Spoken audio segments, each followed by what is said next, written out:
Welcome to Human Factors in Design. My name is Giacomin, and this is the first talk out of a set of 12 talks in which we will cover some key issues in the area of human factors ergonomics.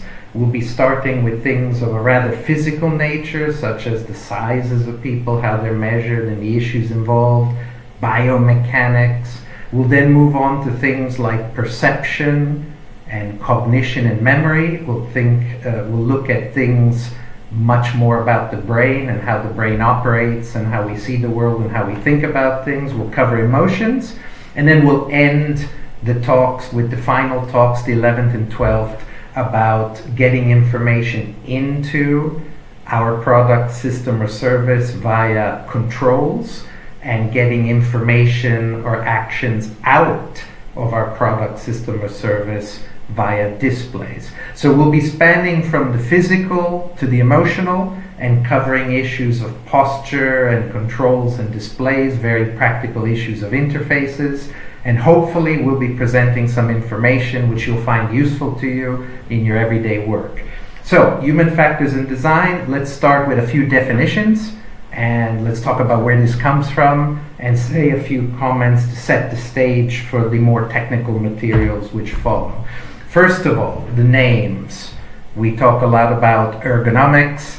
A lot of people use, as in the title of these talks, human factors. Where do these words come from? What are they referring to? Ergonomics, a word that we've had for roughly a century now.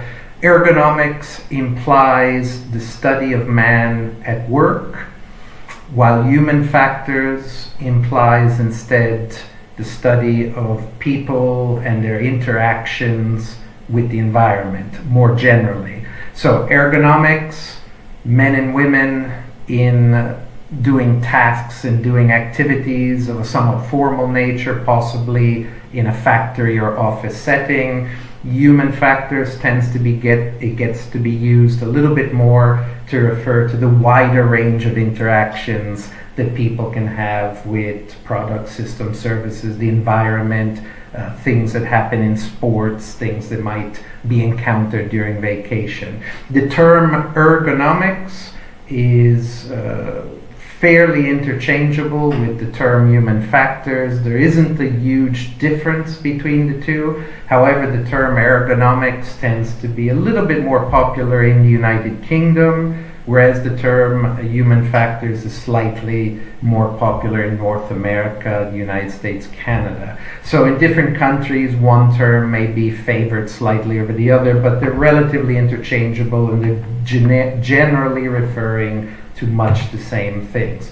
Now, what's the history of ergonomics or human factors? Well, it's always tricky when you talk about history to identify a specific point in time or a specific person or a specific event and to say before that point in time and that event there was none of this, and then after that point in time there was plenty of this, thus that's when it started. It's very tricky with most social, psychological, and historical constructs.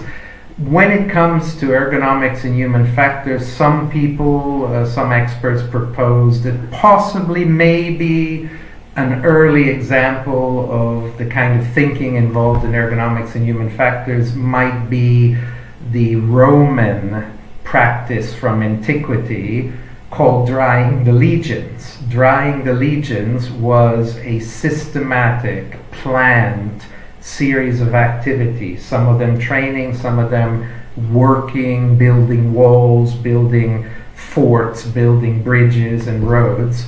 They were systematically implemented activities of a highly physical nature, which the Roman soldiers, the legionnaires, would be asked to perform on a daily basis. And the idea behind the concept of drying the legions was, if we perform a set of physical activities each day and we make sure the nutrition of these people is also adequate, these soldiers will be very fit and very physically capable for when they're called upon to enter into battle. So some experts will point to this and say training, physical training in particular, systematically done and implemented across a whole culture. This seems to be an early example. It's difficult to be certain. Certainly we can say, from a historical perspective, that by the 1700s and 1800s, lots of things were being discussed, lots of things were being measured, there was a lot of activities, there were books and writings coming out on topics which today would definitely fall under the heading of ergonomics or human factors. For example, in 1713, Ramazzini published a book translated into English. The title is The Diseases of Artists and Artisans.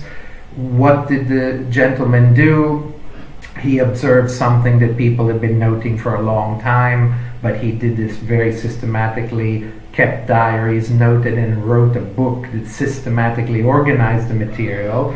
He observed that people will tend to get ill, tend to have physical or other disabilities based on the activity they do on a daily basis. So probably from the start of human history, it was noted that if you're hitting a hammer all day long, maybe at a certain age you may have some inflammation or some discomfort or maybe even some disability associated with the hand and wrist. Someone who rides a horse each day of their life as part of some activity they perform, perhaps it's not completely surprising that they may develop back pains and back problems. Musculoskeletal problems of various sorts can be fairly easily correlated with the kinds of stresses and strains of the physical activities that people are performing. So Ramazzini noted this, categorized different ones, and speculated on exactly what might be the cause of the medical condition that was being stimulated by the physical activity. Also in the 1700s, Lemaitre, L'Homme Machine, there was a systematic analysis, one of the first carefully done, based also on some data, systematic analysis of what are the human capabilities and what are the machine capabilities. Middle 1700s, large machines producing large forces are beginning to show up in the workplace, in factories and so forth. We're at the beginning of the Industrial Revolution, so very quickly there start to be stimulated questions about what should I give to the people to do in the factory, and what should I instead give to that machine that I've got in the corner, this great big mechanical machine which can do something very well. So Lemaitre did some comparisons and made a set of recommendations and observations about what people are good at, what are machines good at, and where the systematic differences lie. In the 1800s, we also have works which are looking at things like metabolism. They're looking at energy capabilities, measuring the fact that if a person doesn't eat and drink enough, it doesn't have enough nutrients, they begin to lose strength to do work and so forth. And by 1857, we actually have the word ergonomics.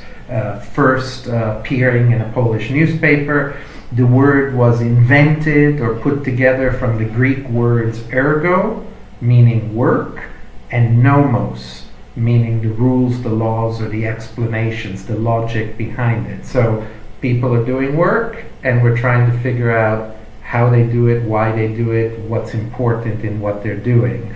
Ergonomics, the study of people at work.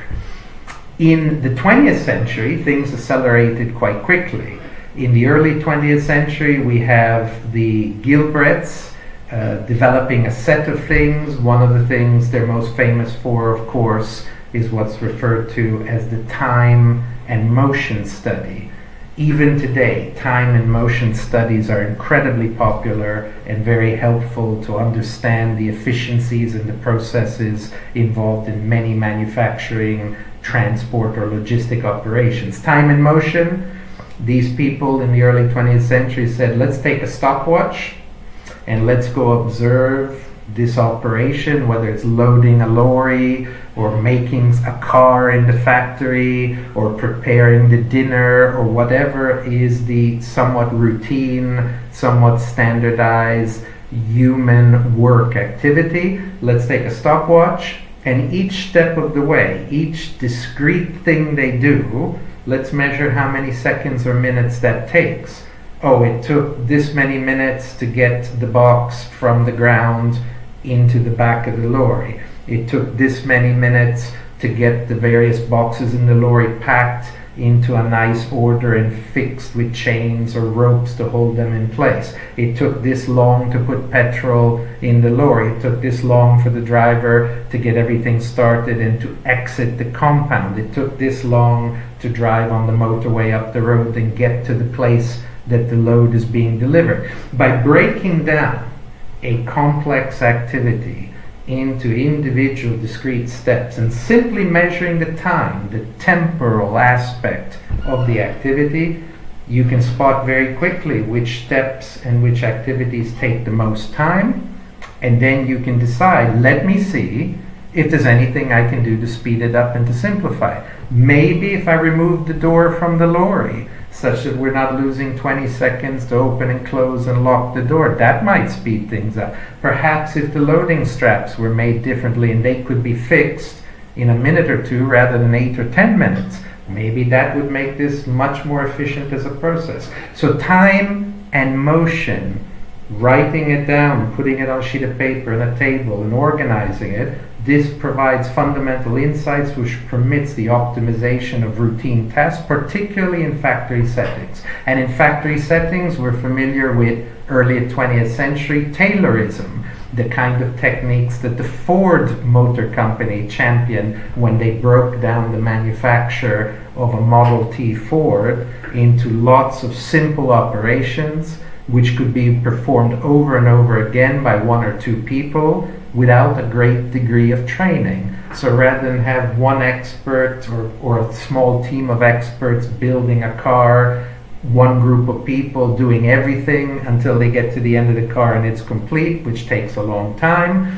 breaking it down such that the car moves along a belt and each team of people installs only one thing, which is rather simple to do, and this speeds up the operation, and the mass production can produce many more vehicles per day, thus lowering the production cost. By 1921, large factories, complicated machines, rather involved processes both within the factories and the transport logistics.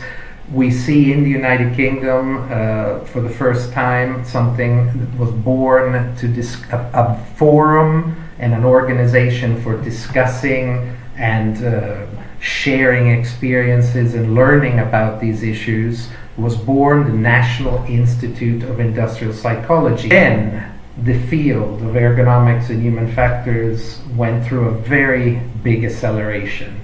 A very big acceleration happened in the 1940s, largely due to World War II.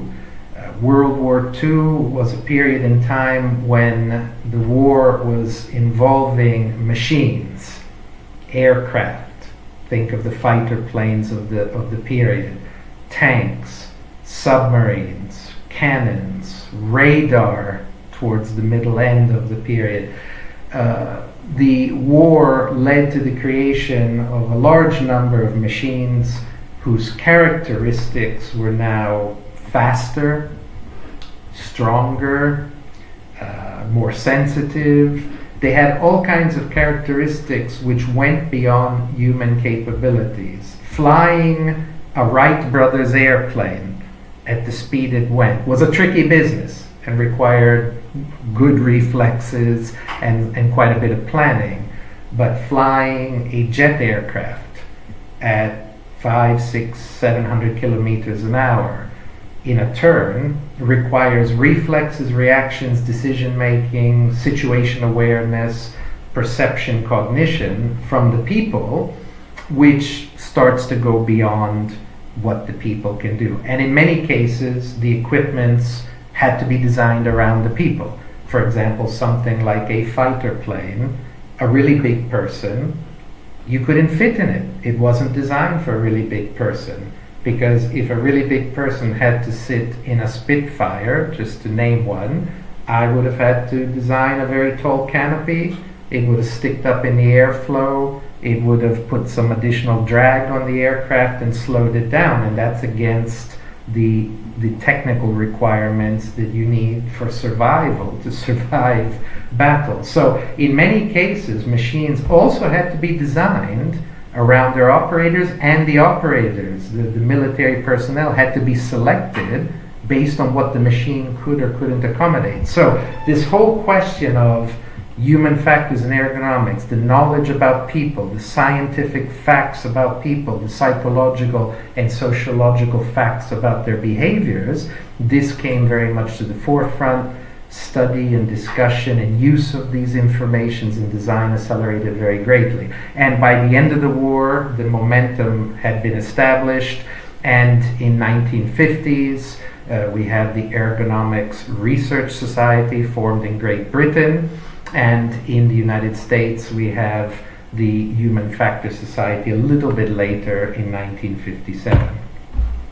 Now, how might things have changed over the time? So perhaps some things were done even as far back as antiquity. Certainly in the early Industrial Revolution, we started to treat people more scientifically and look at them and consider them a little bit more like machines and measure things and understand facts about them. And for the necessities of the early 20th century, for designing things like aircraft and vehicles and so forth, we began to integrate the two. Now, what has happened since and what might have changed over the years? Well, there has been an evolution, a very obvious one. Here we have a few statements taken from some key resources from different periods. One from the 1950s, one from the 1970s, one from the 1980s. An expert, Champanis, in the 50s wrote, "Human engineering is concerned with the engineering of machines for human use." If we move forward in time, ratchet forward in time, and see what we're seeing in the press, in the books, in the articles by the 1970s, we see things like the main goals in human factors engineering are to consider any man-machine combination as a total system. So we go from design the machine to have buttons, knobs, displays and things that work okay for people, to actually the two work together as a coupled system. You can't really completely separate the machine or the product from the person. It's how they operate as a team together, as a single entity, that makes it efficient or not efficient, successful or unsuccessful. And by the 1980s, we start to see terms such as optimize the relationship between people and their activities. Optimize the relationship as if it was with another person. So we see a progression from simply thinking and analyzing interfaces and characteristics of machines to make them easier to use, possibly by a highly trained operator. And over the years we start to say, no, lots of people are going to have to use them, and the use pattern, the interaction, is a system thing. So we have to make sure a person and the machine can work together as a team in a somewhat inseparable manner, and interactions are not just a characteristic of the machine, but it's just as much the person, if not more, as it is the machine interface. This has been the direction of travel, from let's make the thingy a little bit better, to this is part of a person's life. They may be spending a few hours each day working with this thing. This really needs to be appropriate. It needs to be usable. It needs to be inclusive. It probably has to make them even a bit happy to use the device, or they won't use it very long and they won't use it appropriately. And ergonomics, the term ergonomics, where people have been using that term in their books and articles and nowadays on their websites and so forth, where that term has appeared, the direction of travel, the progression is very similar. 1961. Ergonomics is fitting the job to the worker. Fitting the job. around the worker. 1973, scientific study of relationships between people and machines.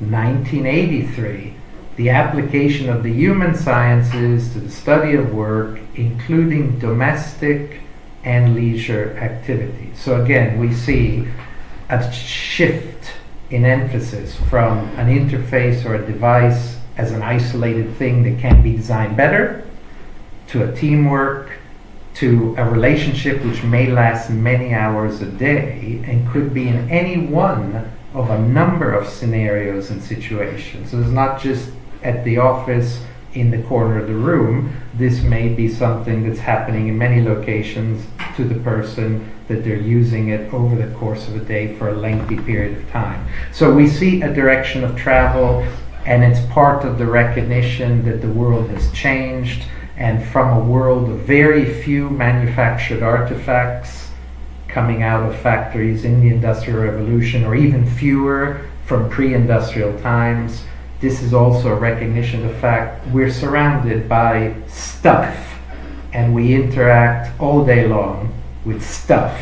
And if the stuff doesn't work well for us, we won't be efficient, we won't be very good at whatever it is we're doing, and we're probably not going to be very happy.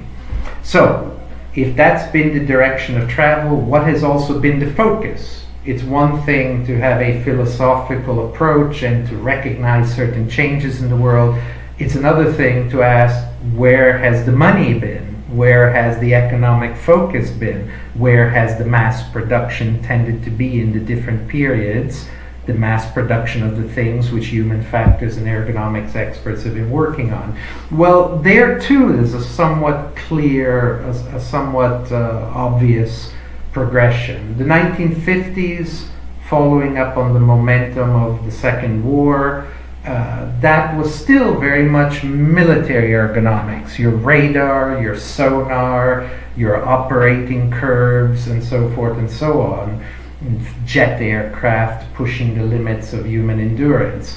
By the 1960s, though, we're starting to see factories, the number and size and complexity of factories increasing dramatically as we see the post-war boom kicking in the industrialized countries.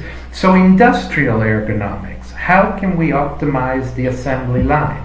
How can we make these tasks easier and safer for the workers, for the people involved? How can we motivate people to be good at what they're doing in that particular setting, given that we've subdivided activities along tailor lines, and that this subdivision sometimes takes a lot of control and a lot of responsibilities away from some teams of workers?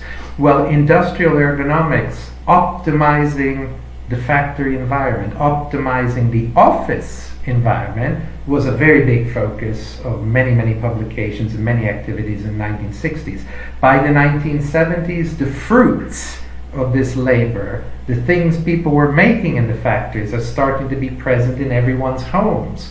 Our house is filling up with a washer machine, a new cooker in the kitchen, lots of new items of furniture. Perhaps you've got your television, perhaps you've got a couple radios. You're starting to see the benefits of these optimized methods of production. So a big focus becomes consumer products.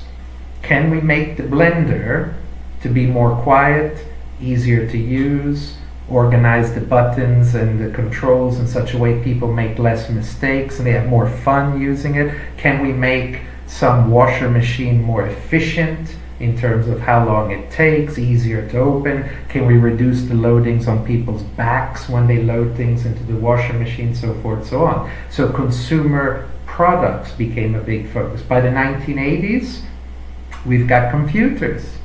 No surprise then that human-computer interaction design of interfaces with various types and forms of computers becomes a big issue, and the programming of software and the interface characteristics going in and out from softwares. Little surprise that once an IBM computer shows up in everyone's home, on their desk, in their office, and in their home, we start to have questions of, gee, this is a bit complicated. I wish that it didn't have to be written the interface for such experts, because I don't know that much about computer programming. Designers are starting to say, hey, they're right, we have to simplify these interfaces. Then by the 1990s, cognitive ergonomics and organizational. If everyone has a computer, if work is becoming very much data-driven and information-driven, if the organizing of the office and how projects are run and data is exchanged starts to be the key determinant of success, no longer building it in the factory, but how we market it, how we find out what the customers want, how we organize ourselves to pass the information around, do the job. If those are becoming the key to success, little surprise that people who work in areas of ergonomics, human factors, start to focus on cognitive psychology and work organizations and work management issues. So that's the progression, a little bit of what the professionals have been doing. Where are we today? We're currently here and moving forward probably towards artificial intelligence, artificial systems, robots, and artificial life. But at the moment, we're probably more here than design of robots and artificial life. Where we are today is still very much about metaphysics. The general trend is a reduced emphasis on matters of physics, the mass, the stiffness, how big the handle is, whether it breaks or not. And the emphasis today for much design, particularly many of the questions being answered by people working in human factors and ergonomics, are questions of metaphysics. What does it mean? Why should I like this? Does it make me happy or sad? Do I want to continue using it next week? Do I want to purchase one for my children?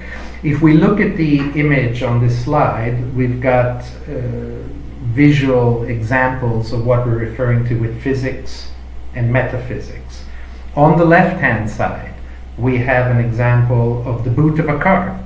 Now, up until the 1980s, 1990s, much of the design conversation around the design of that thing and much of the work of the human factors ergonomics experts would have been looking at, well, how high from the ground is the sill? How hard would it be to lift the box from the ground, get it over the sill, and get it actually into the boot?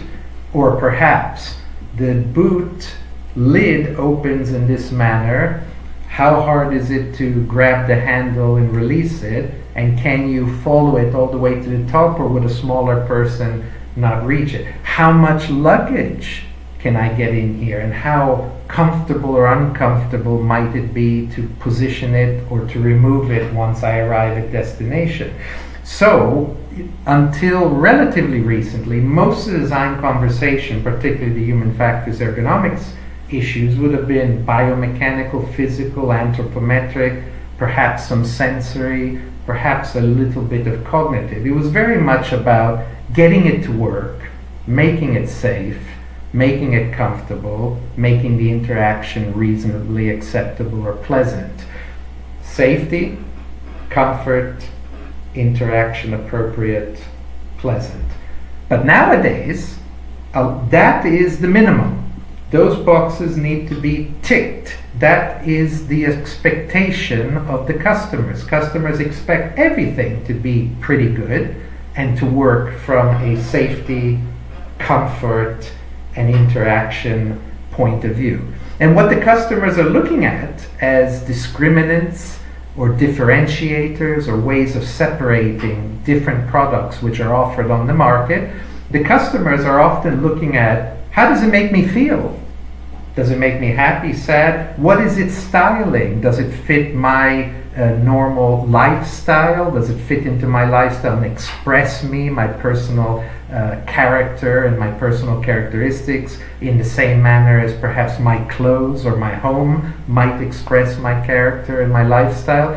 Today, the question is, when I pull the handle, I put my fingers on the handle to release it and open the boot, does the feeling, does the motion, does the whole scene appear to be something I might love and enjoy, that I really fall in love with and I think this is great, I'm so happy I bought this car, or not.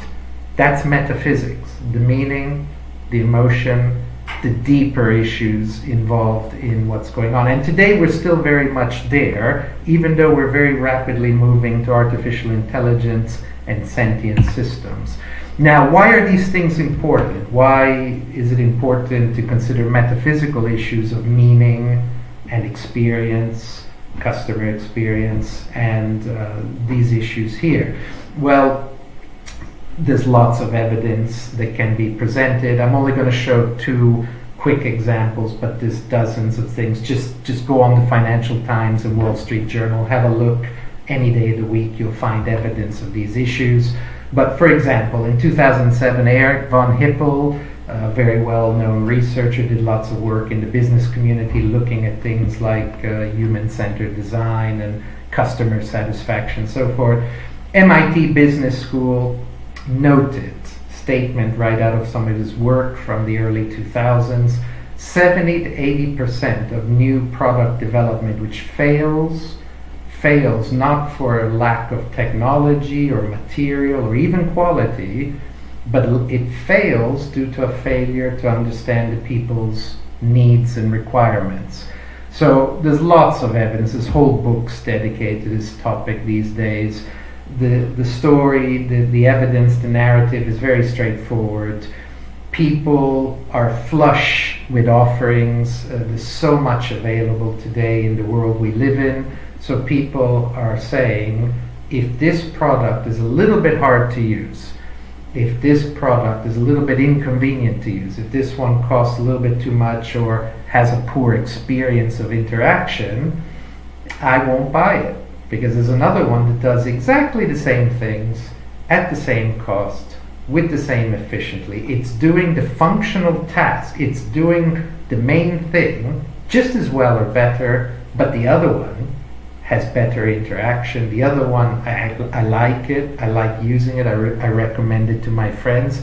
The other one's a joy to use. This one is a bit uncomfortable and it's not always so pleasant to use. So the failures of products launched by companies and the products didn't succeed, the product line was discontinued rather early, those situations, from looking at the data, from looking at the records provided by the companies themselves, researchers like von Hippel have shown over and over again that it's not the technology, not the material, not the quality, and quite often not even the cost.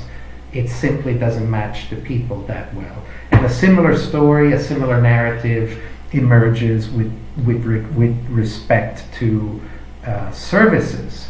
Services, just like products, have exactly the same sort of situation. For example, each year on the internet you can look up the latest report involving the Customer Experience Index, an independent organization collects data, it goes and puts out questionnaires and surveys the public about the services offered by some of the better known multinationals, and it asks their customers, a certain percentage of the customer base, for feedback about what they think about the services being offered and the experiences they're getting.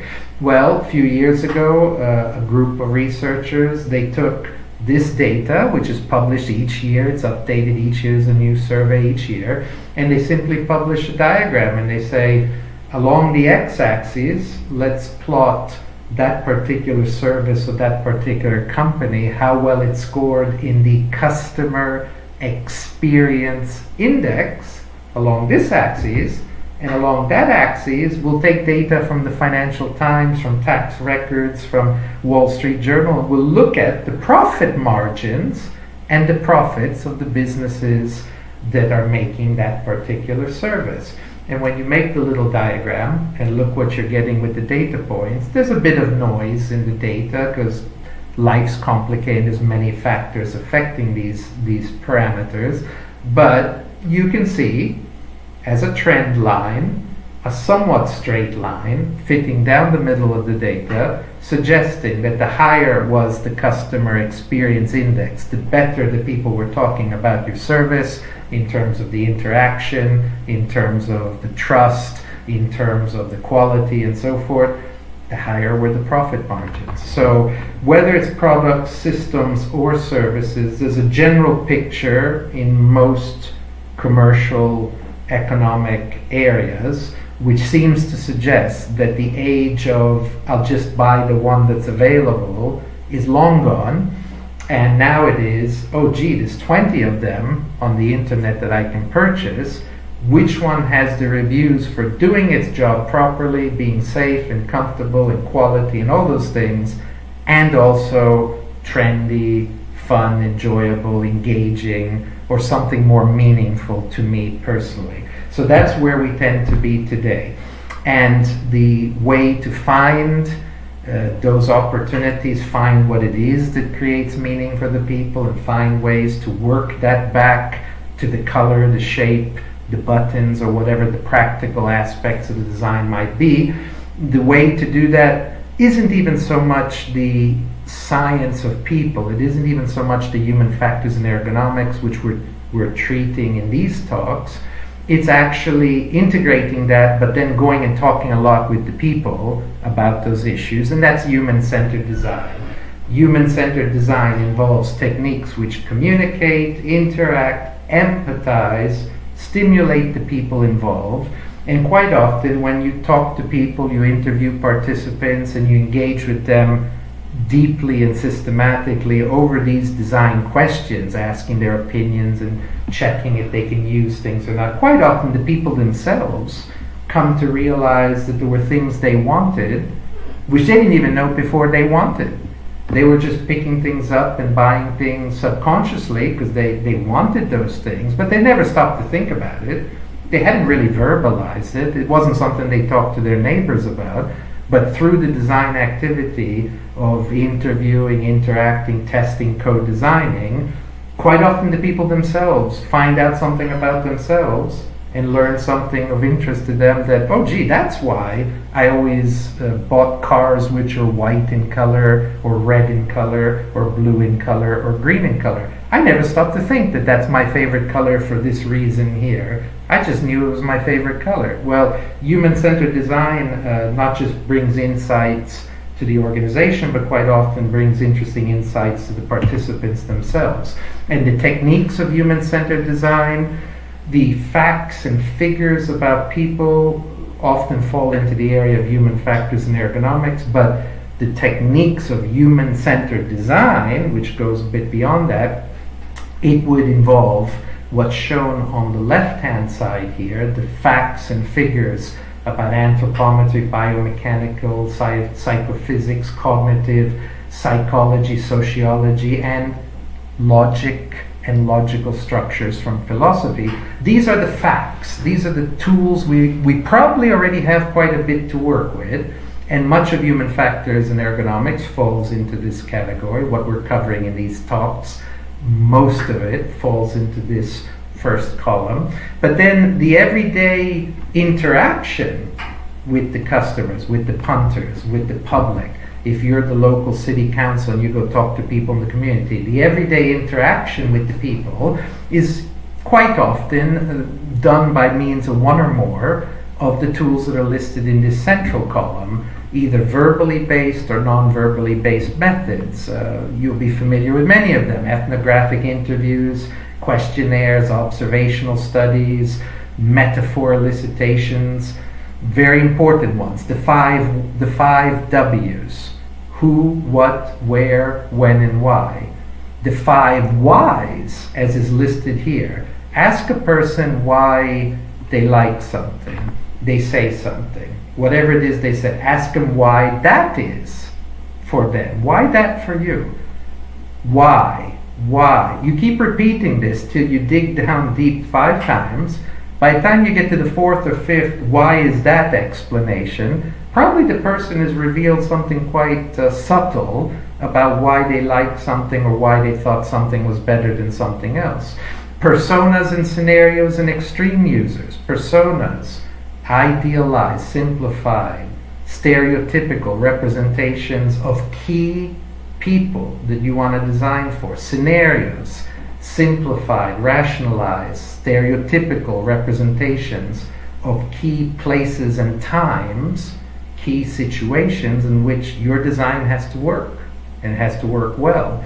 Extreme users. Who are the people going to push your design to the limit? You know, some people use it in one way, some people use it the other. Let's find people who explore all the dimensions and all the characteristics of the design and push certain aspects of our product or our service or our system, push it to its limits, and let's design it around them, because if it works for them, everyone else is probably going to be okay. Non-verbally based observational studies, error analysis, fly on the wall analysis, physiological measures. These days there's a lot of use of things like skin conductance, things like facial emotion analysis, which we'll talk about in one of the talks later in this series.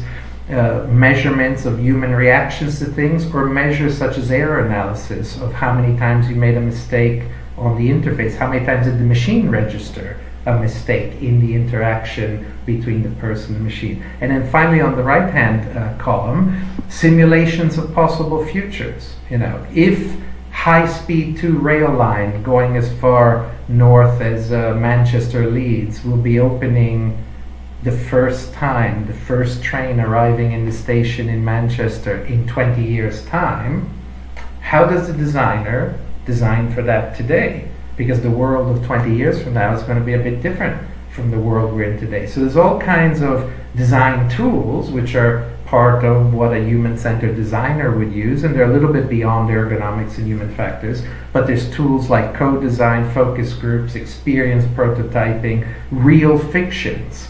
Can we round up some of the most reasonable and some of the most realistic and some of the more statistically possible projections of the future, things people are saying based on current trends of technology or current trends in social or other sociological, other human behaviors, in rituals, in trends and fashions. Can we take some of the best predictions about things which are functional, things which are behavioral, things which might be trends, and can we project them forward to 20 years to when they're opening the train station in Manchester for the first time? And can we create little simulations of that, maybe drawings, maybe videos, maybe even virtual reality simulations in the environment? And can we put people into that situation, make them citizens of that possible future,